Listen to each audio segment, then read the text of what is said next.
દગાબાજી કરનારાઓનો એક બાદ એક પર્દાફાશ થઈ રહ્યો છે। વધુ એક ઘટના આ પ્રકારની સામે આવી છે। શિક્ષણ માફિયા મહેન્દ્ર પટેલના 5 દિવસના રિમાન્ડ મંજૂર કરવામાં આવ્યા છે। ગુજરાતની વિવિધ શૈક્ષણિક સંસ્થાઓની આરટીઆઈથી વિગતો મેળવી ખોટી અરજીઓ કરીને શાળા સંચાલકો અને ટ્રસ્ટીઓ પાસેથી લાખો રૂપિયાનો તોડ કરનારા સામે આખરે ફરિયાદ નોંધાઈ। ગાંધીનગરના સેક્ટર 7D માં રહેતા મહેન્દ્ર પટેલ વિરુદ્ધ સીઆઈડી ક્રાઇમ પોલીસે ગુનો નોંધ્યો છે।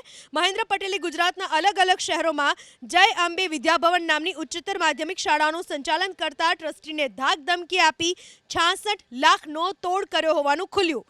સીઆઈડી ક્રાઇમે આરોપીની ધરપકડ બાદ કોર્ટમાં રજૂ કરી 10 દિવસના રિમાન્ડની માંગણી કરી હતી। કોર્ટે આરોપી મહેન્દ્ર પટેલના 2 ફેબ્રુઆરી સાંજે 5 વાગ્યા સુધીના રિમાન્ડ મંજૂર કર્યા છે। અમે આપને એબીપી અસ્મિતા પર એક્સક્લુઝિવ દ્રશ્યો બતાવી રહ્યા છીએ। ગુજરાતની વિવિધ શૈક્ષણિક સંસ્થાઓની આરટીઆઈથી વિગતો મેળવતો હતો અને ખોટી અરજી કરીને શાળા સંચાલકો અને ટ્રસ્ટીઓ પાસેથી રૂપિયા ખંખેર્યા હતા।